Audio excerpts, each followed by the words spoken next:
Hello, Vanakkam. I'm Thirumagal. Welcome back to my channel Excel with Thiru, and we are going to continue with the chapter. And let's go into the video.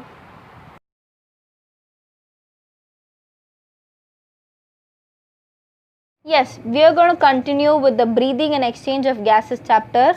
The next topic we are going to cover is the respiratory volume and capacities. இந்த டாப்பிக்கில் நம்ம இன்னும் டீட்டெயிலாக படிக்கலாம்.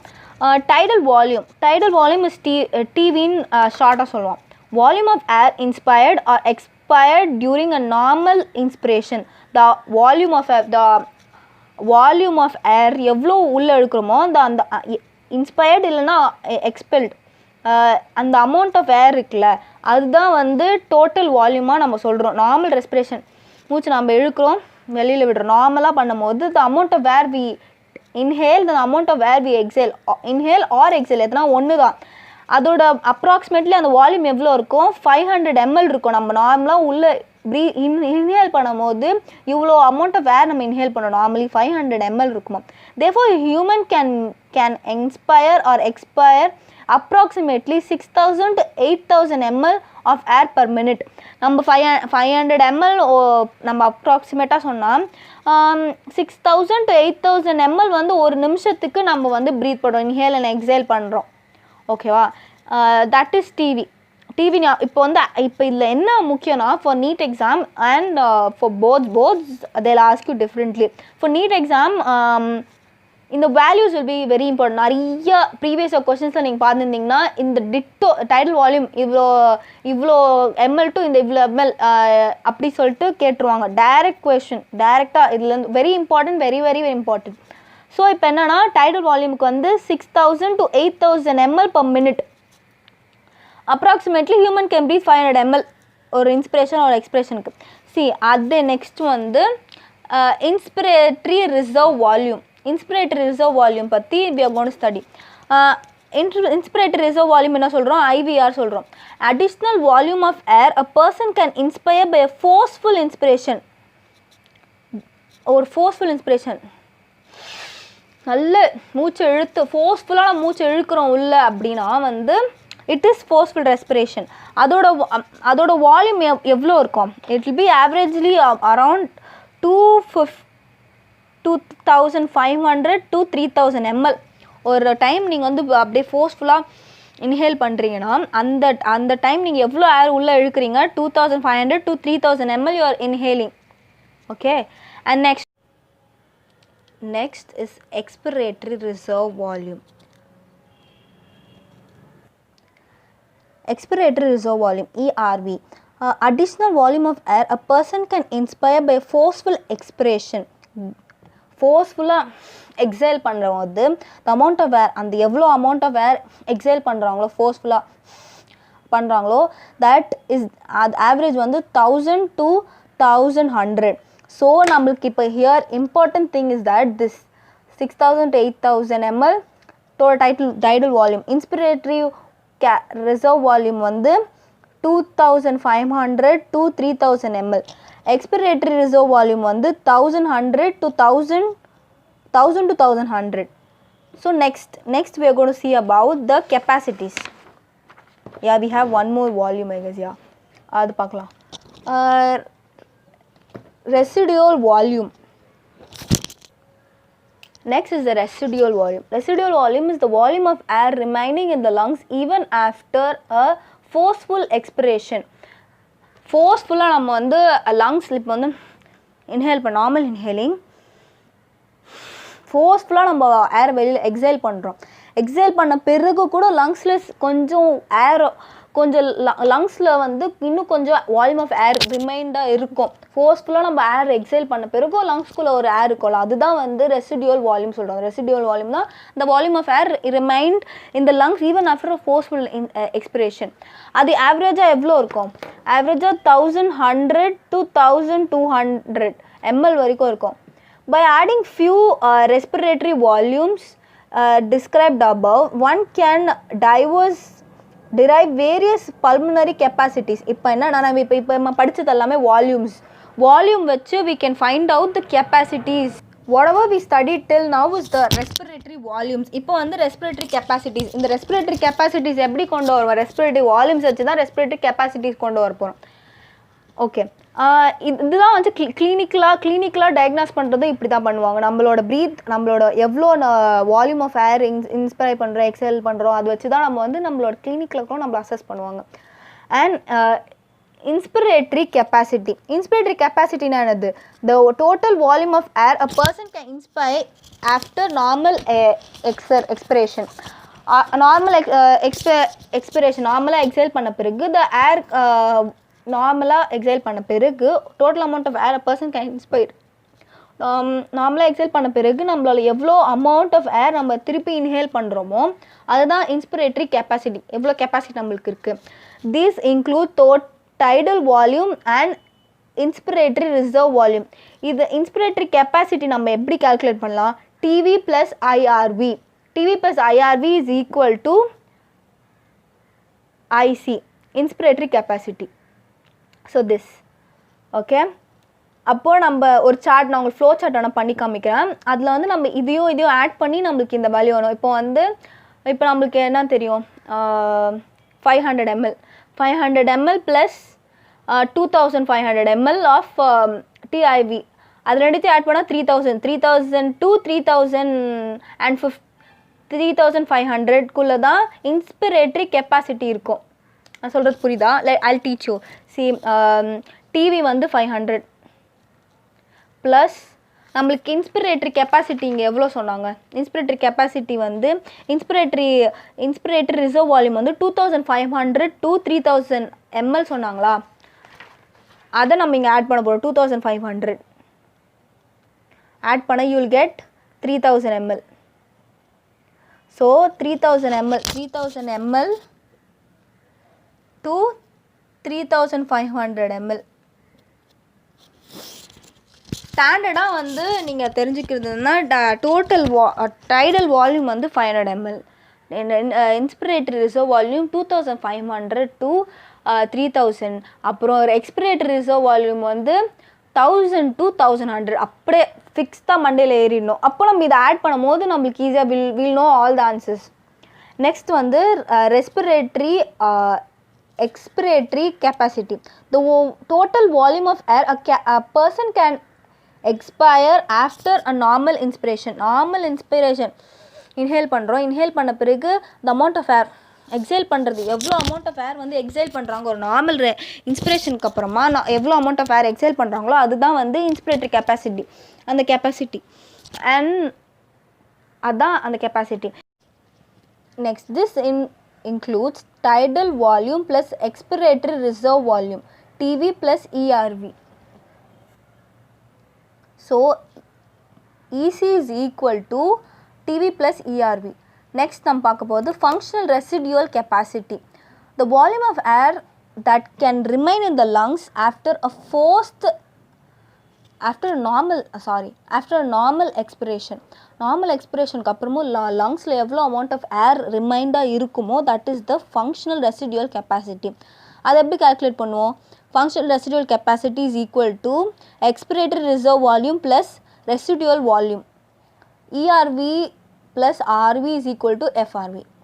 The amount of air in the lungs after normal expiration, normal exhale, normal breathe in breathe out பண்ணுறோம். பண்ண பிறகு நம்ம லங்ஸில் ஏர் இருக்கும்ல, அந்த ஏர் வால்யூம் ஆஃப் ஏர் எவ்வளோ இருக்கோ அதை தான் நம்ம வந்து ஃபங்க்ஷனல் ரெசிடுவல் கெப்பாசிட்டின்னு சொல்லுறோம். Next is the vital capacity.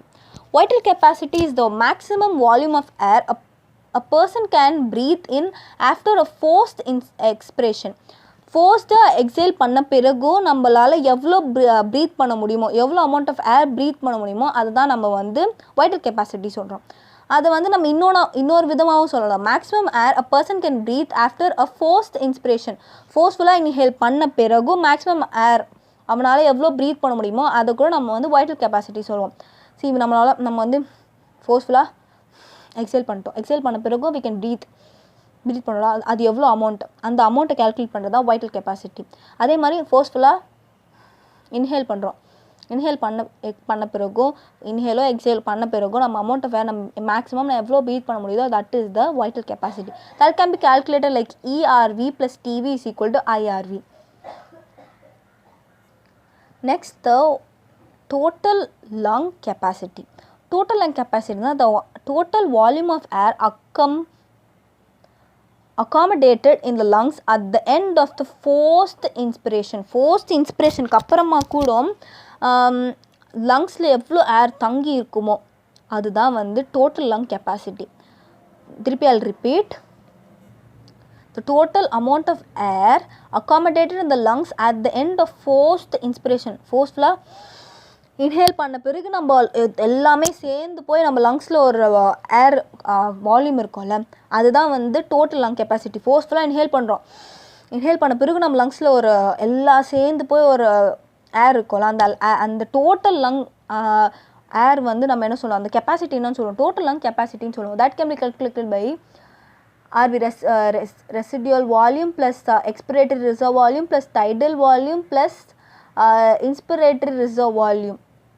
இது எல்லாத்தையும் ஆட் பண்ணால் all volumes ஆட் பண்ணால் you will get the total lung capacity or tidal capacity plus residual volume.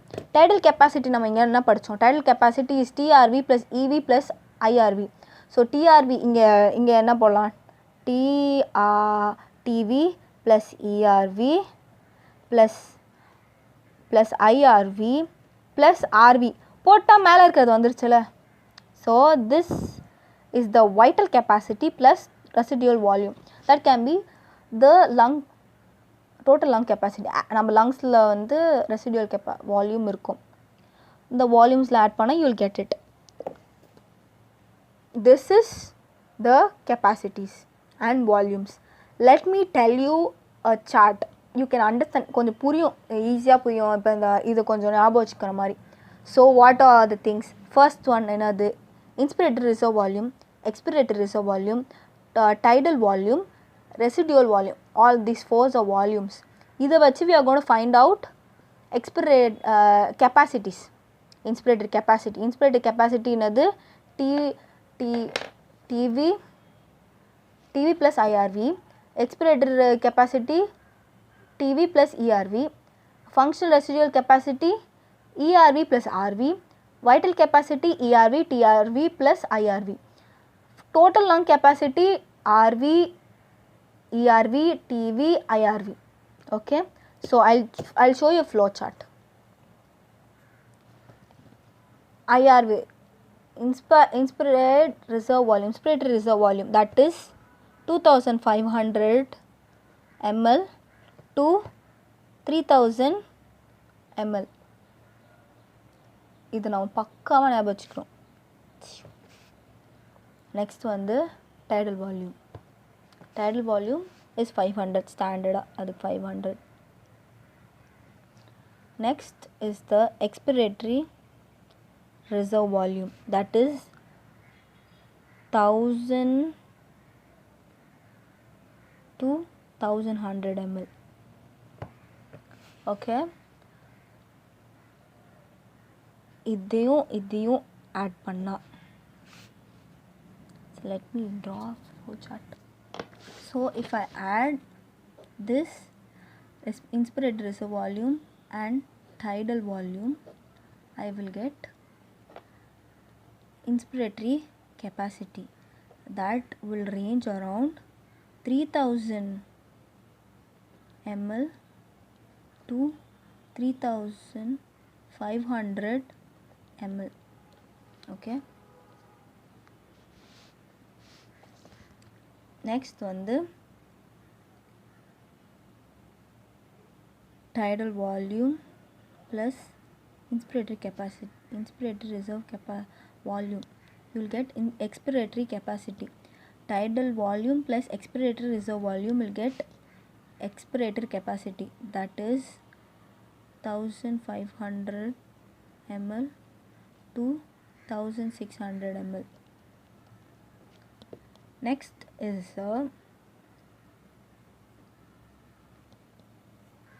I'm sorry, I left one.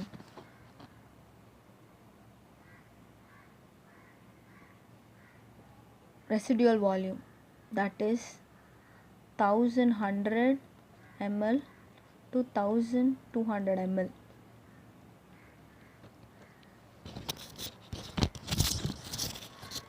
So if you add respiratory reserve volume, expiratory reserve volume and residual volume, you will get functional residual capacity.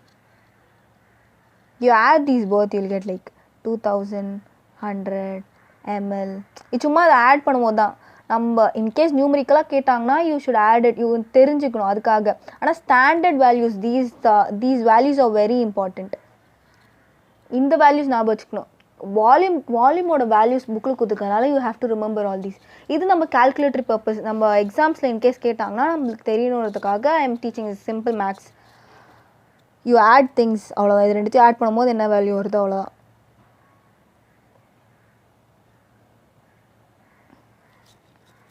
Next is the vital capacity. Vital capacity na adu tidal volume, inspiratory reserve volume, expiratory reserve volume. So idu moonithiyum add panna vital capacity. Mottama all volumes put together you get the total lung capacity.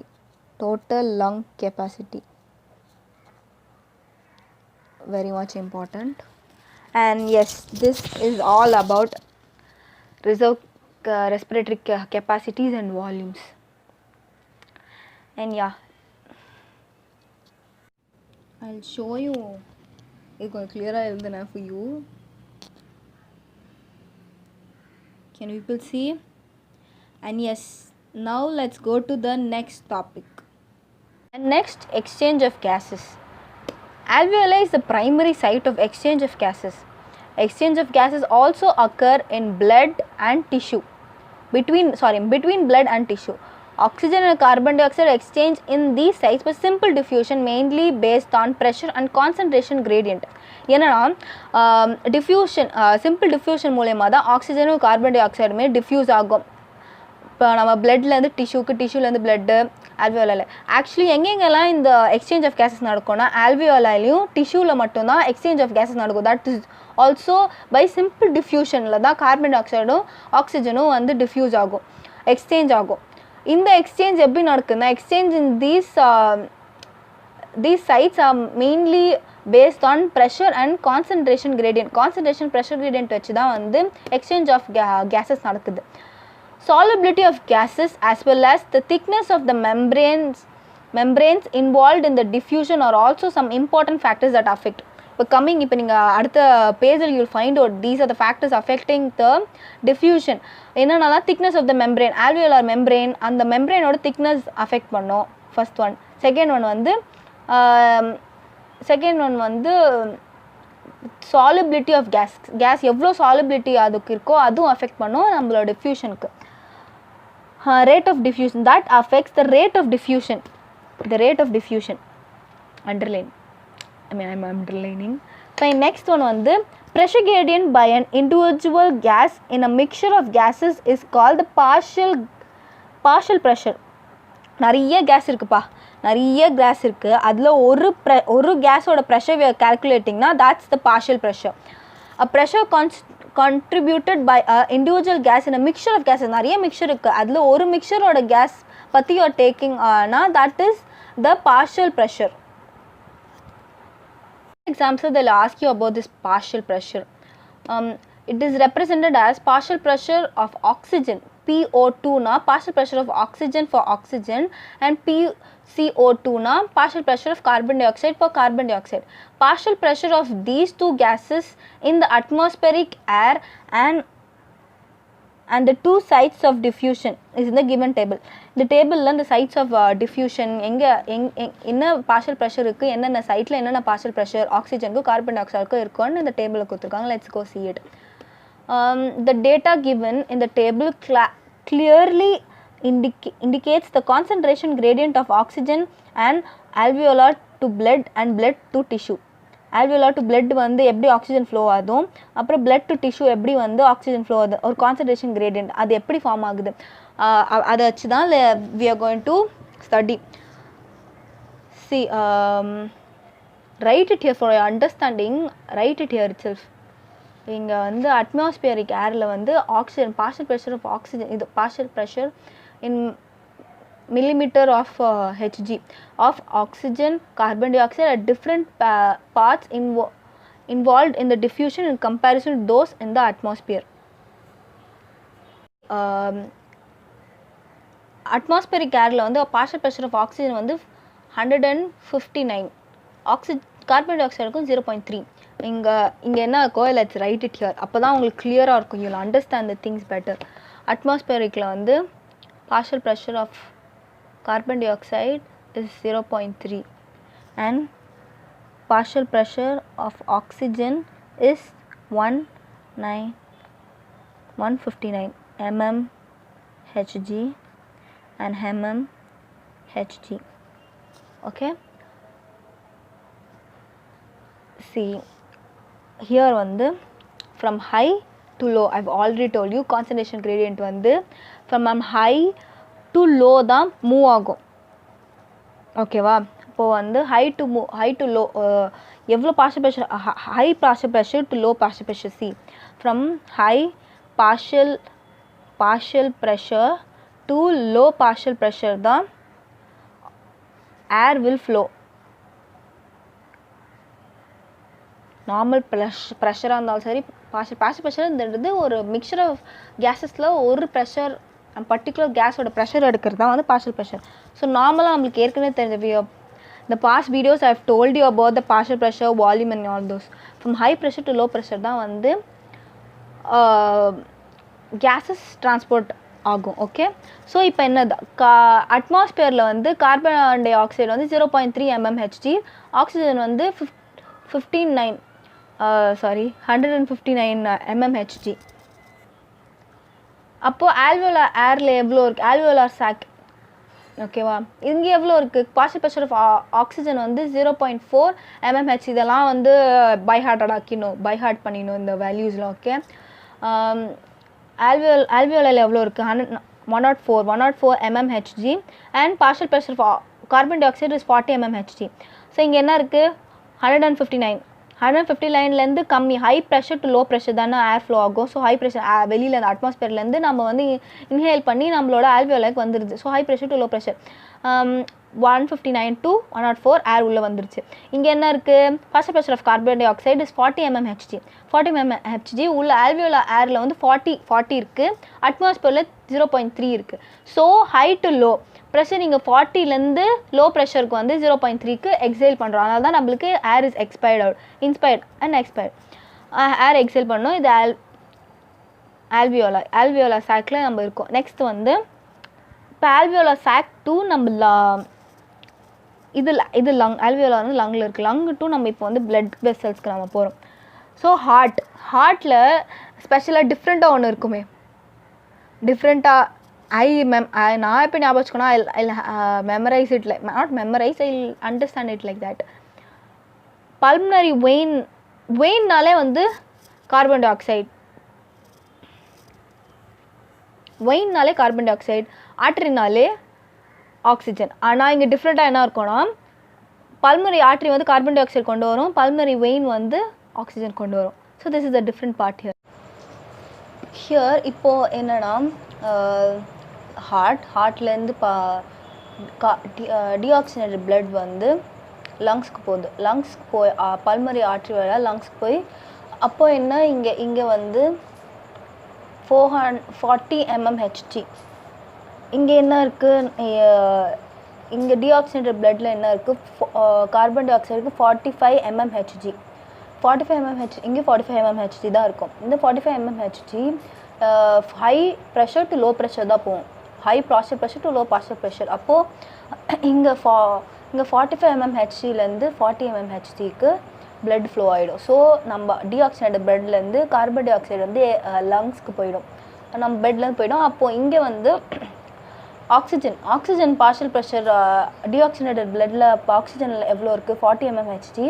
இங்கே ஆல்வியோலாய் லங்ஸில் எவ்வளோ இருக்குது, 104 mm Hg. So high pressure to low pressure வந்து oxygen flow ஆகும். So அப்போ இங்கேருந்து இங்கே லங்ஸ்லேருந்து blood வெசல்ஸ்க்கு வந்துருச்சு oxygen. Carbon di oxide லங்ஸுக்கு கொடுத்துட்டாங்க. அப்போ நம்ம எக்ஸைல் பண்ணுறதுக்காக பாடியிலேருந்து கலெக்ட் பண்ண கார்பன் டை ஆக்சைடை வந்து நம்ம எக்ஸைல் பண்ணுறதுக்காக லங்ஸில் கொடுத்து நம்ம லங்ஸ்லேருந்து நம்ம எக்ஸைல் பண்ணுறோம் இப்போது. ஸோ அதே சைமல்டேனியஸாக டிஃப்யூஷன் நடக்கும்போது ஆக்சிஜன் வந்து பிளட்டுக்குள்ளே ரீச் ஆகும், பிளட்டுக்குள்ளே வந்துடும். தட் மெக்கானிசம் என்ன mechanism? High pressure to low pressure.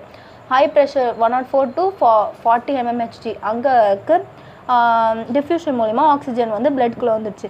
இப்போ பல்மனரி வெயின் வழியாக நம்ம லங்ஸ்குள்ளே போகுது.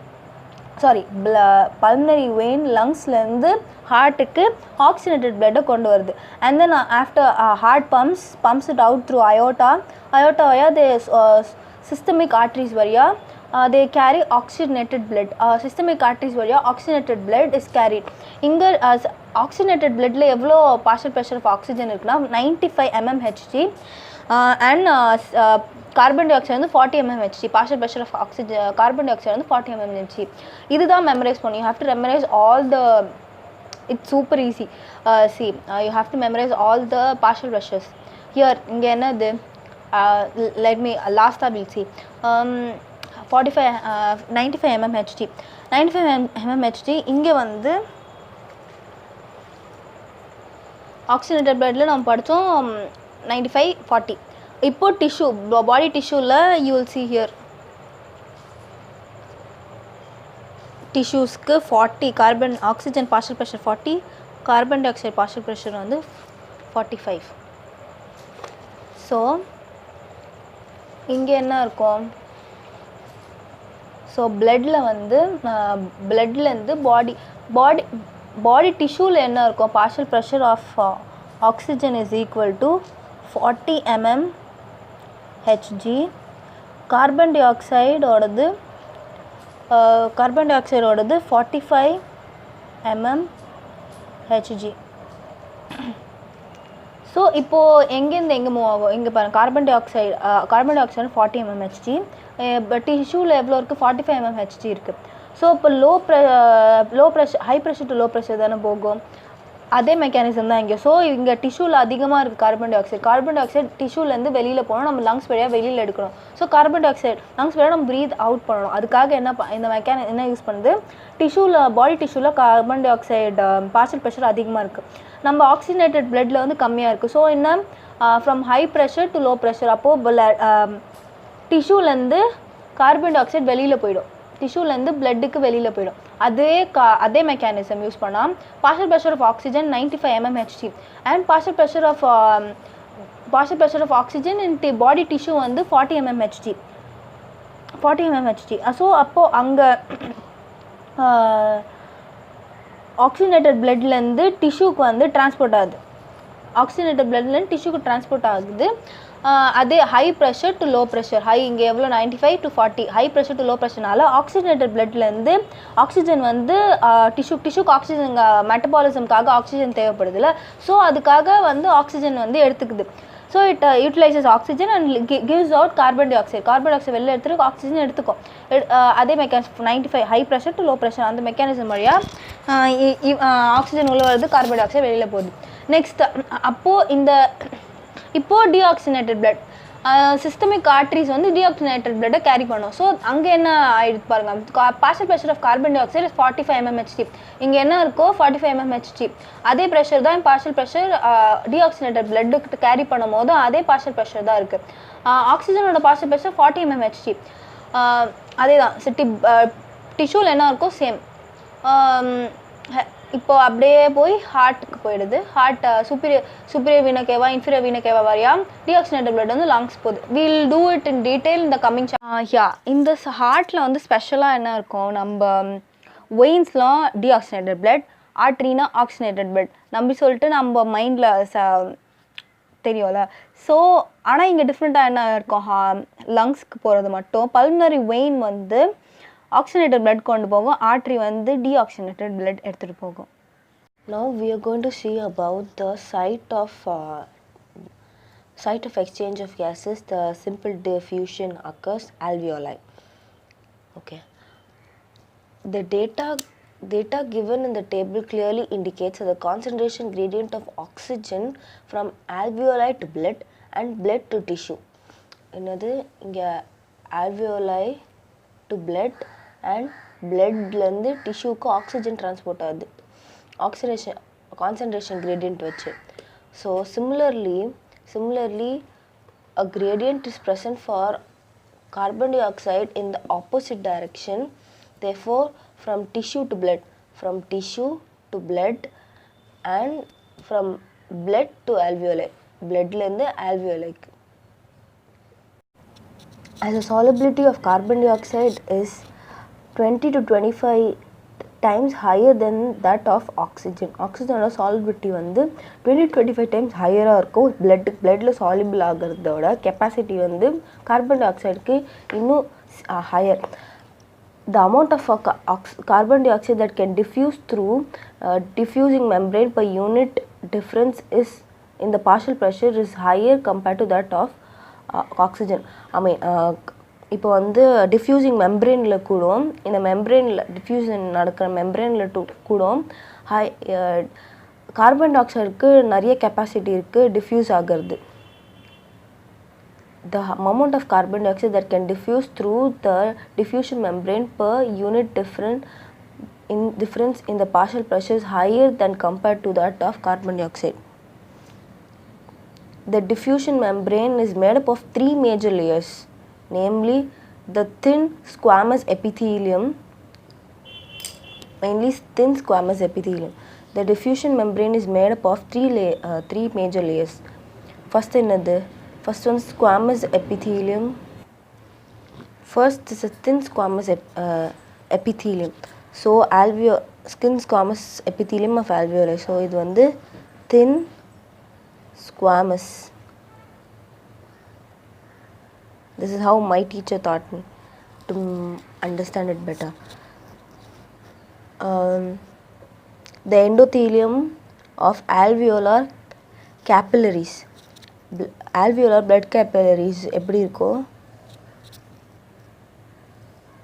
Endothelium is made up of endothelium of alveolar capillaries. Third one is the basement membrane between them. See, this is the alveolar sac. Okay, it is thin squamous cells. These are squamous cells, thin squamous, and this is the alveolar cavity, the alveolar sac. Okay, alveolar wall, and the wall தான் வந்து skin squamous cells இருக்கும். The cells spacing the squamous cells. அதுக்கு நடுவில் வந்து between these alveolar cell and blood capillary. This is a alveolar blood capillary. blood இதில் தான் வரும். இந்த சைட்டில் தான் வந்து oxygen carbon di oxide diffusion நடக்கும். At this point, this is the blood capillary, that is endothelium of alveolar blood capillary. These are red blood cells. These are the blood, and between the alveolar valve and the blood capillary there is a space. This space is called the basement substance. Space between them is the basement substance, and that's it. Here, however, இது வந்து thin squamous, இது வந்து endothelium. We should remember it. However, its total thickness is about less than 1 millimeter. மொத்தமாகவே it will be less than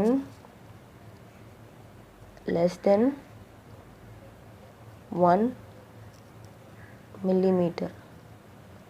இந்த structure வந்து it will be less than 1 millimeter. இந்த structure இந்த மாதிரி lots of alveolar sac வந்து we'll have it in the lungs. Millions and millions of alveolar sac.